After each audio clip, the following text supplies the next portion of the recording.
Étoile nani o abengami akoko zala na étoile. Topé soki mutabota mi abota marambala mo na étoile na ye. Batu nyonso bazaka na étoile te. Nganga ko pesa pe mutu étoile. Biso ba pasteur pe basali na Nzambe. Okobota mape na étoile te na ko pesa o pe étoile. Gouverneur ya ville ya Kinshasa. Gouverneur Gentini Ngobila ngana tindele texto. Ndenge ni na kozwa comme gouverneur. Je vis cela. Mais c'est Papa Mozito, ndenge comme député. J'ai écrit à sa femme na mona ndenge ni na koma na esika wana. Nzambe atali sakabiso. Bat babatela ka mutu, mais babatela makolo te. Babatela maboko te. Mutu, maboko, makolo. Il faut combattre la sur le plan spirituel. Étoile les aka na mbunzu ya motute. Étoile les apena makolo. Les apena maboko. Batu musu ba bonga pena makolo ba joueur. Oui. À partir de makolo so mutuka, aso mapango bongisi famille. Ndo mona ke no basi mususu, soki akutena mbali na nzela, mbali otinda kwa nganga ba pese kisa kolinga basi. Soki apesi kaka mwasi mbote ma. Mwasi ako imaya. Oh, mwasi azoko kalisusu te. Did somebody say that Majabu Gospel is coming to the United States? Yes, Majabu Gospel is coming to America. Pour la toute première fois, Majabu Gospel aux États-Unis d'Amérique. On the 16th of January, it is happening in Portland, Maine. An amazing, life-changing and epic concert. Et le 23 janvier 2022, bien sûr, à Dallas, Texas. Je peux m'imaginer combien la gloire de Dieu sera présente. For 2022, it's gonna be glorious. The whole Majabu Gospel team will be there. And we cannot wait to share this moment with you. Retenez ça très bien. Le 16 janvier 2022, nous sommes à Portland, Maine. Et le 23 janvier 2022, à Dallas, Texas. Invite a friend, save these 2 dates, because you don't want to miss it. And I hope to see you there. Soyez bénis.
Voilà, bienvenue dans votre émission Analysons tous ensemble. Oui, Zalara Bongo, présentée par votre influenceuse Sarah Tola comme invité du jour. Nabiso ya Mikolona Mikoloboyebi, le docteur Patrick Prophète Mobi qui s'y bénit du ciel.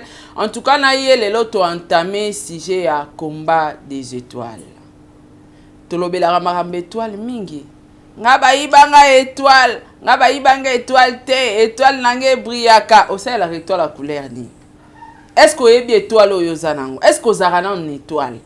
Alors to remeka na ko kota na kati ya sujet oyo parce que eza base ya ba vie ya batu. Pona combat ya étoile batu ebele vina bango échangea, vina bango ebeba misu vina bango ebonga, misusu ba étoile pe ba yiba. Est-ce que tant baloba ba yiba ba étoile les arapé à solo? Solango elongo na prophète Mobi qui si docteur Patrick béni du ciel Alors, sans plus tarder, je dirais un grand merci à Bondelif Bonse qui est derrière la caméra. Merci na réalisation, na Ferdinand Bochouale, pourquoi pas na assistance na Otadingalapa. Et un grand merci Lissousou na Papa Diego Milito, l'homme selon mon cœur. Merci na Tata Po. Et Fapekato, ma grande sœur chérie. Merci na maman Gina Amatou Motemaya. Papa Aaron Amatou, le prince de Dubaï. Na Moni Bongo Jenny Beta Industriel, moi si à Pembe. Amelia Mweba, la private de Orlando Domingos Yolochiku na Oyangwana. Et merci na le président Charles Tamboué. Merci na ba vrai nanga nyonso ba meilleur fan du monde. Merci na président bébé na la présidente maman Nathalie na bandeko nyonso na pesi bino vraiment beauté. Na bino ba ebolengaka chaîne nanga pe bolingaka ba émission o elekanaka na kati ya chaîne oyo bo partager vidéo oyo bo commenter bo tikela biso ba remarque et osala biso bien. Alors merci pe na ba sponsor na biso malgré mikolo toza na plateau te Madjab Gospel, Azir Fondation Saratola, J Magique Adassa, Cité et Sepelisa ya Nanata Kaza. Tout à l'heure na repostele bino sita sika cité à sika o boroya kosomba ba mapangu c'est le mapangu esili menka ona maluku mapangu esili totikali na cité à sika o nazo poster tout à l'heure. Alors bienvenue Penayope Nana Takaza, retour au pays, bon retour au pays. Alors Montréal Sorosa vraiment, même langage nanga fongola biso plateau, j'ai dit bonjour docteur Patrick. Bonjour maman Saratola, grand esprit, première dame Nzamba Pambolayo. Amen. Okende liboso, osara musano kitoko. Merci papa. Kubangi lo mongote Nzamba zana. Amen. En tout cas, merci beaucoup docteur Patrick. Boni santé, boni musala Nzambe. Santé za bien, nengozo mona musanza mezo kende malamu. Okay. Ministère za toujours chaque jeudi. Et puis chaque boutou à partir il y a 22h10 tous en prière na biso ya 42 jours au tozol bakeno bukambo manayo les fruits à te belé bazo travailler mais ba bénéficier te na misana bango à côté libala mais azo jouir te oza mwasi mais ozo jouir te na kitoko na yo obani musala mais ozo sepela te na musala na yo et ozo travailler c'est comme si mbongo nezo kuya na saki moko toboka lokwani tozo futa nyonga molimo nyonga molili nde toza na kati ba prière wana tozo bondela makasi numéro na ngezali wana condition ezalité olingo kota na kati ba prière yo pe buka mbuma ya bana na yo ba classe na bango ba bénéficier na bana na mbali na yo obengi juste na numéro wana et na kokotisa yo na kati ya prière okosambela condition moko ezalité eza pona bana na nzambe baza na victoire. Merci beaucoup docteur Patrick. Tozolo belalelo combat des étoiles. Na rolinga to ke na penza molo mais to respecter pe to kotisa batu quelque chose na mutu. Docteur Patrick, étoile nan il aksaranine sur les plans physiques, sur les plans scientifiques, sur le plan spirituel. Merci beaucoup maman Sarah. Sur le plan physique, étoile les autres monde na likolo wana. OK. Tout mon étoile minzoto bimi minzoto lelo bimi mbule obeta te ndenge bimi boye bon et ça li bien wana c'est le plan physique. Sur le plan scientifique exemple ba définition belé et sur le plan spirituel minzoto ezolata ba couleur belé. Sur le plan spirituel minzoto eza mutu nzambe ebisa Abraham tala pembeni na mai kuna ozomona nini ba graine ya sable tanga okokate tala suna likolo ba minzoto ndenge moni minzoto wana ndenge moni ba graine de sable de la mer bana na ba kozala bongo donc Abraham o ya Bible azaki na bana ba graine de sable de la mer azana bana ba étoile eza batu étoile pe eza ba ange na Apocalypse Bible mobimbezo be mo pe ba étoile. Par la quête du dragon, Satan entraîna plusieurs étoiles. Étoile pesa ange. Jésus-Christ y a mon pesa étoile. Bible bien étoile brillante du matin. Donc, tant aux les combats des étoiles, ils allaient te moko munene yango te simbi via bateau parce que étoile les ana makambo et belé nakati. OK. Étoile les ana makambo belé nakati. Ils ana étoile fixe. Et les malades tout droit et bouge raté ils ont une étoile ou ils ont une étoile filante ils ont une étoile où ils allaient cyclique Étoile fixe na terme ya bato. Ezana bato mususu po abonga. Il faut qu'il ne potote. Il faut zaka na Kinshasa. Donc maman Sara sala maamnaye na Kinshasa ne yebani bana poto abenga kai nzambe apambolie asoma mapango asoma mituka succès étoile fixe. Donc agoko saba mouvement mais aza fixe. Étoile filante ezali étoile ekende kezonga raté. Donc ba Daniel banda kende na Babylone arenya travailler kuna atika kozonga suna Israélité. Akei nde tout monde na butu étoile l'équipe pas étoile filante qui ezonga sute. Ekei. Ezali étoile mususu étoile cyclique. Azaki na poto ayena Kinshasa azongi poto makambo na ye po esimba il faut se déplacer ka. Batoka ba Joseph azaki na mboka epa tatane na Kana akene Égypte. Joseph azonga lisusu na Kana tangu tatana bango kufaka. Azongi lisusu Égypte tangu bana Israël babimi bamemi su mikuwa na ezongi na Égypte. Il y a des étoiles cycliques comme ça où esengeli sala mouvement. Donc voilà définition il y a étoile ndenge na ko expliquer on. Merci beaucoup docteur Patrick. Étoile nani o abengami akoko zala na étoile. Tope soki mutabota mi abota marambala mo na étoile na ye. Mutu nyonso za na étoile. Merci beaucoup maman Sarah. To eza na batu musu baza na étoile batu musu ba na étoile te. Merci beaucoup maman Sarah. Batu nyonso tuna répondre na question B partie B. Batu nyonso bazara na étoile te. OK. Mutu nyonso tu akobota ma étoile te. Tala na Bible, Joseph alali aloti ndoto. Amoni sanza, amoni moi, amoni 11 étoiles efuka melaye. Donc sanza maman na bango, moi papa na bango 11 étoiles bandekone mibali na yemoko 12e. Mais étoile moko il fallait pas balobela balobelité. Donc aza étoile te Dina parce que Jacob azali na bana 13. Na ya mwasi Dina. Donc, sur le plan spirituel, Dina azaki na étoile. Dina azaki na étoile te, aza étoile te, ba moni ete. OK. Yango wana pe bana Israël tang ba kende ke ko kende Égypte kuna. Kombo Dina pe batanga ngote histoire ne pe ba lobela yango te. Ouais. O ba ko fuka mela Joseph. Donc sur le plan spirituel batunyo so baza étoile te. Ne okomona bato bele bakoza bakonzi.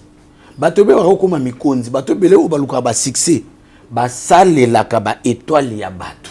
Bato wana souvent bazanga na étoile te. Parce que nganga ko pesa pe mutu étoile. Cela veut dire peso chance, cela veut dire peso lumière moko boy. Biso ba pasteur pe ba sal na nzambe. Okobota ma pe étoile te, na ko pesa o pe étoile. Na peso pe lumière, na peso pe ndabongengi. Alors, nengo tun mutu no à partie A.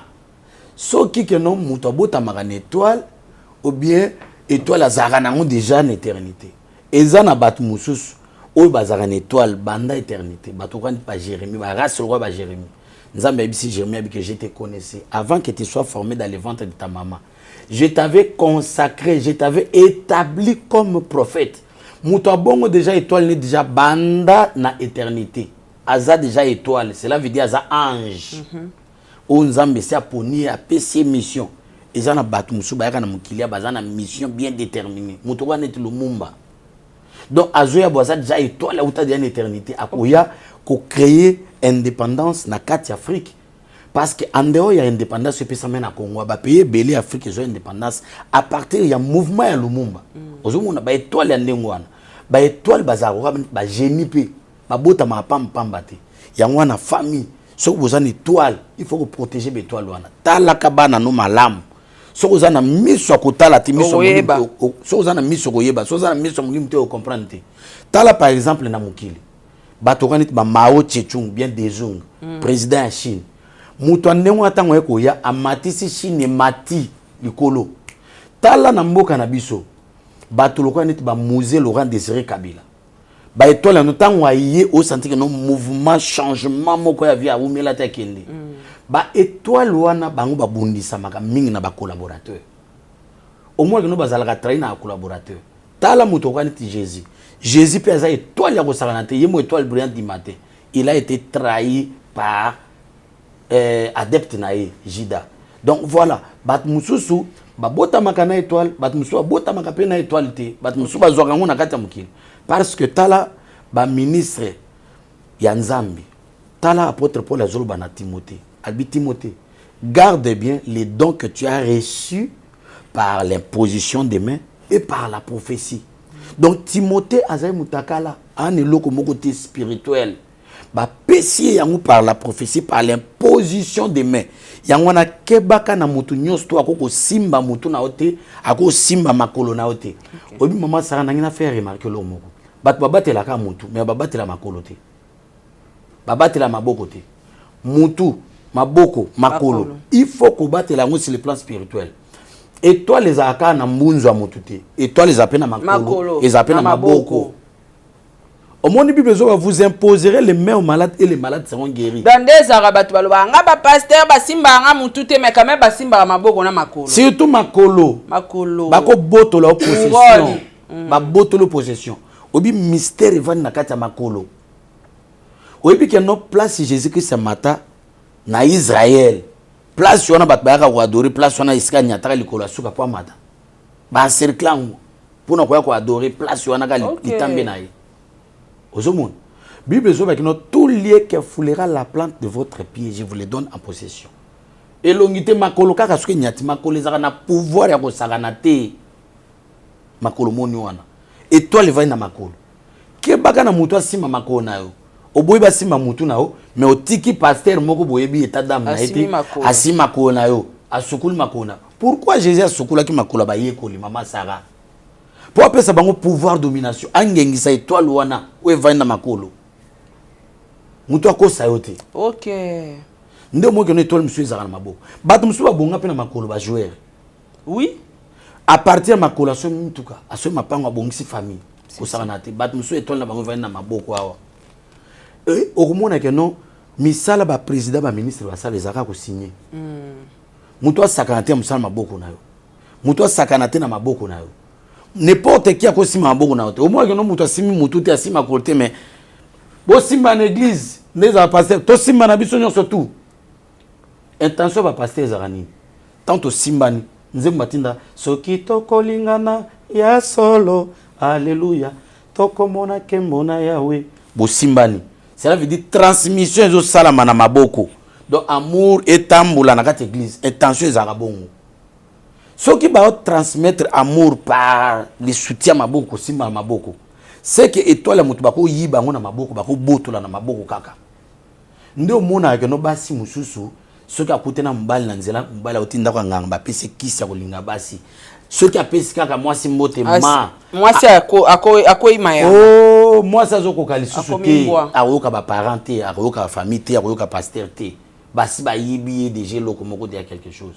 Donc na beaucoup na biso eloko ça. Nde ko mona na ponga bi awa.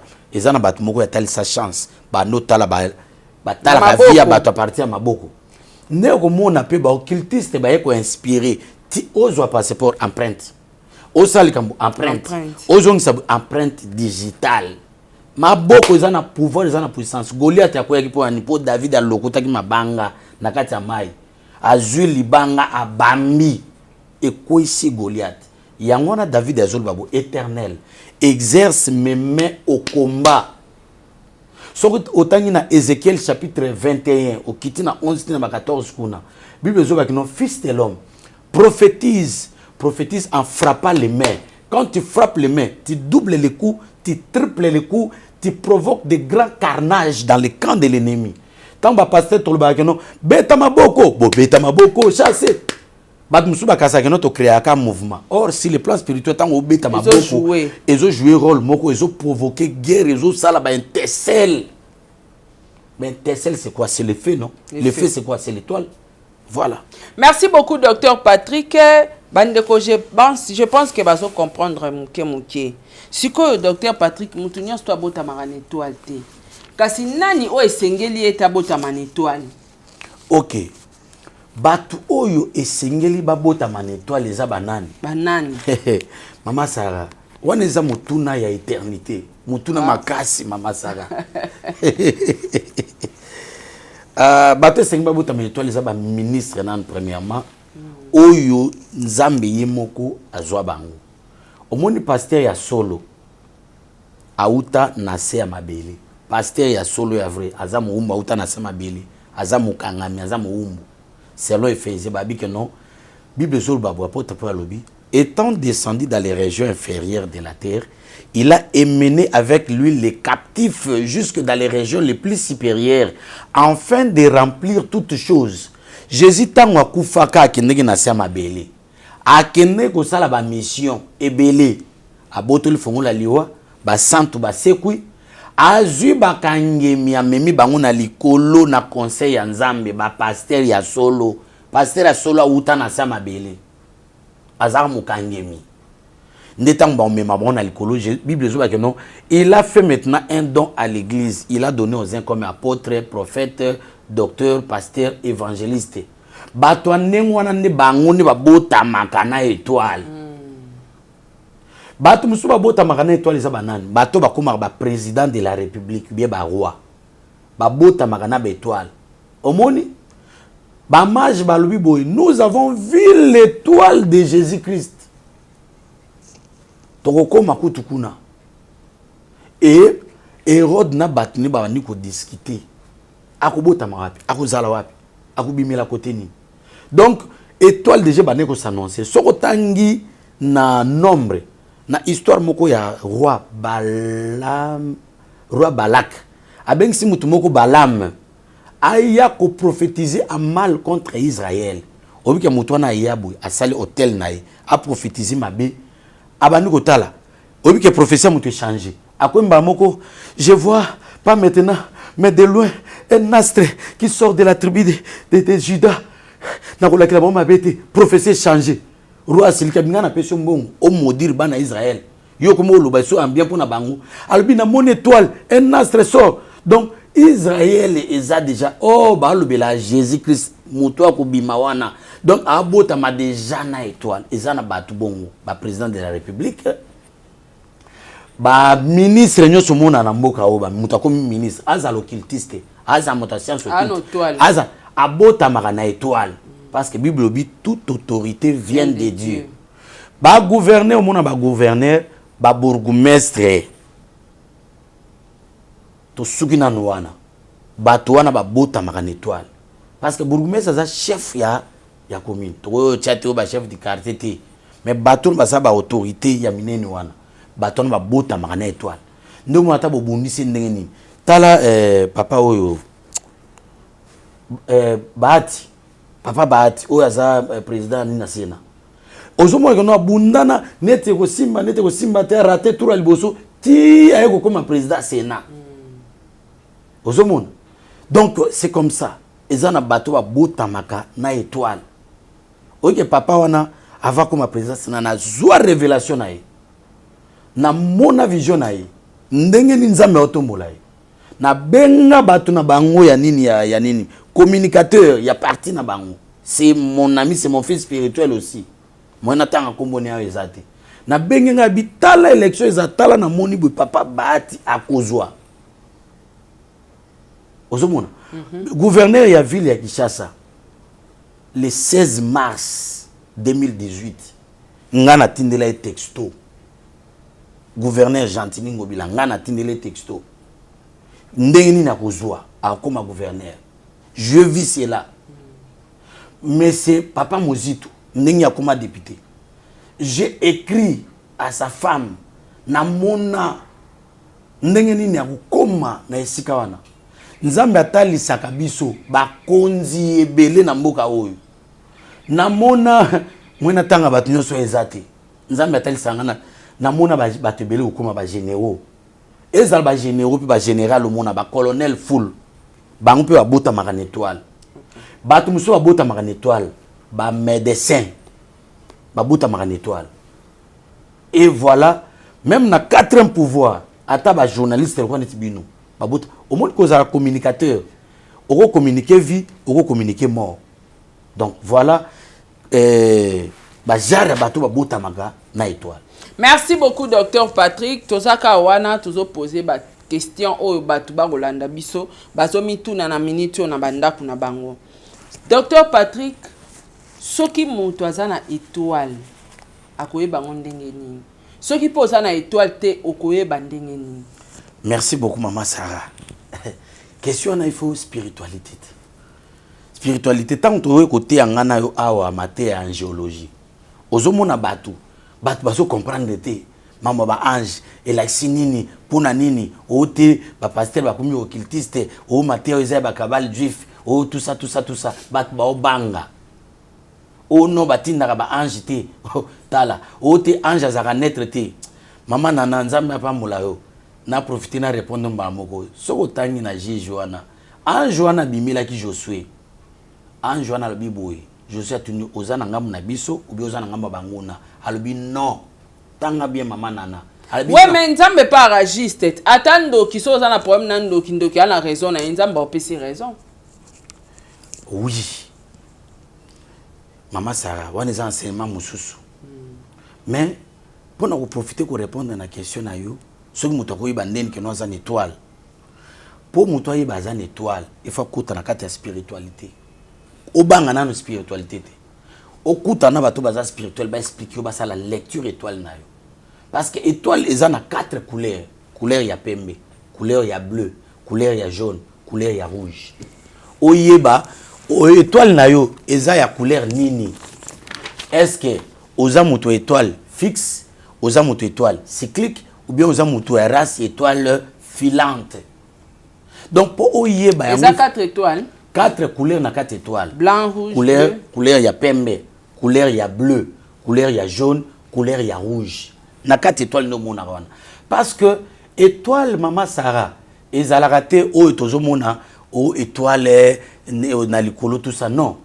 étoile ndenge ba pesa ba forme géométrique nango ozomona tout ça eza ndenge wana te étoile ezalaka masse ya moto yango na pour la première fois na chambre haute Yesu Christ azolakisa ba yeko ni azolakisa na batu ndenge nini bazalaka sur le plan spirituel batu bazalaka ndebe étoile ndenge yango mo non na ba yeko nyonso bazaki wana plus de 120 mutu na mutu étoile telemaki likolo na ye telemi likolo na ye ba monika no sur le plan spirituel tozalaka ndebe étoile ndebe bezolo baboy il dit au sujet de ces anges il fait de ces anges un vent et de ses serviteurs une flamme de feu so aux serviteurs de Dieu le roi anga naza moto ne omuninga dona ne alati bilamba ne na mutu te na moto wana dimension tozala nango et pour oyeba que nos étoiles il faut missionner molimo efungwama o comprendre que nous na étoile il faut pe mutu oyo azana molimo ayebisa yo ba signe ezate ba signe ezali ba signe tant to lobela ba signe ya étoile ndeto na expliquer ba bloko nyonso ba signe nyonso tout net yo apparemment comme ça aux an étoile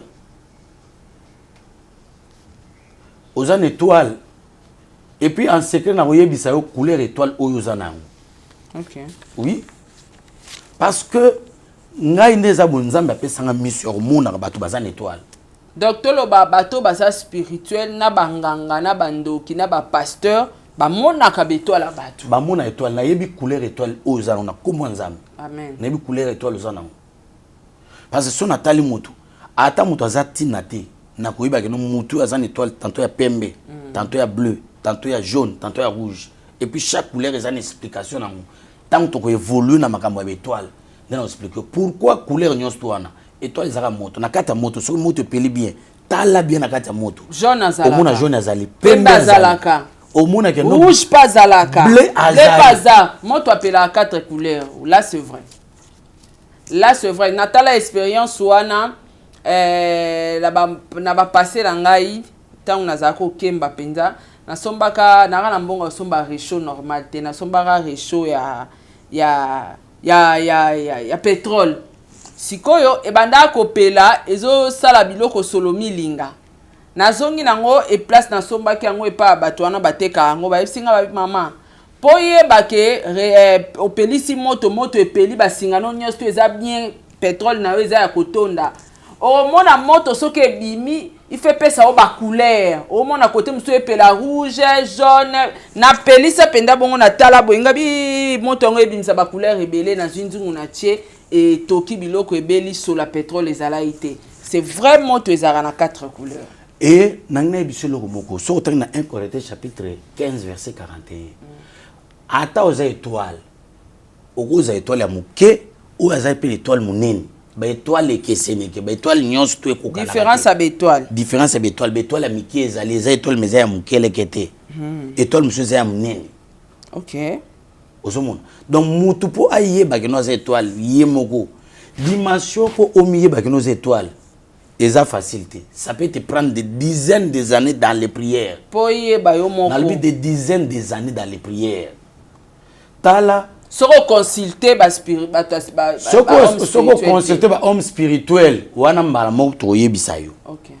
Nako yebisa ya mo lemsu na zalaka sonit ke no muta benga papa bondela po na ngation muta za étranger azato na poto to place nini o to ebanite na yebisa ke tindela nga photo na yo ya lelo kanga photo ningo zali bakango photo bien ko traiter yango te tindela nga soki na zoom yango na tali yango bien na kozwa lecture étoile na yo eza bondo kité.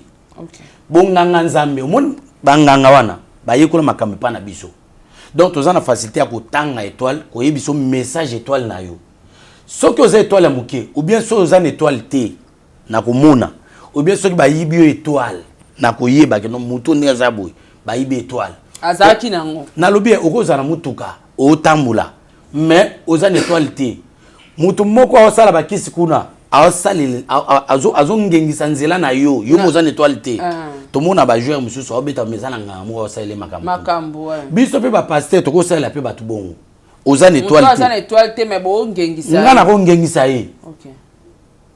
Nako bisa sala logo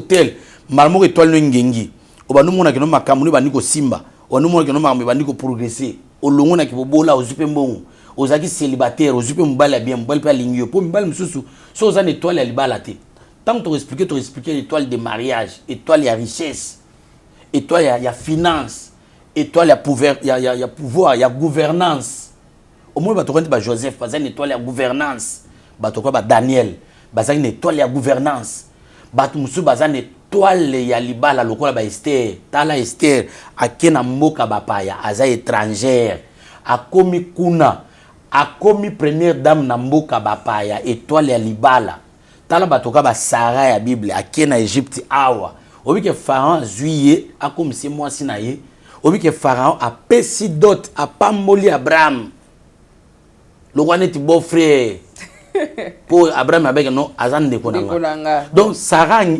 richesse Abraham ngindela awa en Afrique awa en Égypte awa ozomona donc makambo étoile batu tala na osenga na bino bokola na molimo na osenga na bino bozala grand na molimo mon makambo spirituel comme ministère na ngeza le surnaturel ministère si ministère na nga kombo na ngwa wana donc makambo mike nga zala kuna te nga na lobela makambo makasi makambo minene makambo bétoile makambo nzamba opambola yo makambo zoli bala Jean Musala te soki étoile no vandi à place ba Bible dit que non. À ton sujet, j'enverrai les anges, ils te porteront entre les mains. Bible dit que non, j'ordonnerai à la bénédiction de te suivre. Donc, au vandi boy. Ce que étoile no ezali, bénédiction kolanda. Bato bele ba vivre bonheur te. Bénédiction et landa bangote parce que étoile basi ba fuwa yango, étoile basi ba tia ba voile, ba tia ba rideau et comment sombre. Et maman Sarah na 4 étoiles, ils ont un message. Ngana tanga un message. Soko tangi na Job chapitre 9 verset 7, Job chapitre 31 verset 36. Au moment où on étoile les ana ba message, ils ont 3 messages. Message ou étoile les ana message à récite. Message à prédestination, message à mission. Et va na 4 étoiles. Makambo étoile oyo mama Sarah. Nzambe aye ko révéler nga. Ba pasteur bazama ngo s'il vous plaît, ba pasteur bazama ngo ebele. Mais question makambo étoile. So nzambe révéler ba mususu. OK. Mais nzambe a révéler nga makambo étoile. Ngai na ngengisa ba étoile ya bato. Ozan étoile ya flou, nga na ngengisa étoile na. Na ko yebisa o boye. Au salut au respecter au tosi étoile ngengi. OK. Bazio na musala. Ozui libala bien. Makamno ba kop ba faire fongwami. siko bat bakasa ke no banganga ka mutu basala makambo banganga te biso ba pasteur lokola nga prophète mobikisi na sala makambo ndengo wana ndo mona ke no bato bele ba osazade azokenda kwa nganga ayikoluka porte-monnaie magique nga na kobondela pona yo okomozwa mbongo na bonda oyebi ke no ndenge za boye mbongo andeo ya mutu na mutoki na musala ba ange bakende kozwa pi mbongo ba opesa mutu ezana bato ba mbongo bimana se ambeto nga na mona mbongo na bilamba na ngamba lebele. Mais on s'attendre même pas que bosala un bon moment. Conscience wana ezate mo monika mbongo. Na lobi boye oteke pina mbongo te ozana posa mbongo la moki piaka. Esprit moko tininga kende kotana na poche veste. Kende kotana na poche pantalon. Ela ngamba la ebele. Soki na ke kotala omoni msu na zu mbongo na okanisa na mona ngwa. Mbale belé. Donc étoile les ana capacité ya kobenda mbongo. Étoile les ana capacité ya kufungola makambo. Ndo mona étoile wana. Ko saka en étoile te. Yango ba ndoki ba osala nini? Ba koyiba ka étoile na yo avec facilité. Ba ko baby étoile. So ba koko yiba te. Bazuka rideau ba ti wana. Bazuka la mamwindu ba ti wana. Ba longolo conscience pure. Otikali nengo wana. Mutu autant que travailler mutu ba yibi étoile.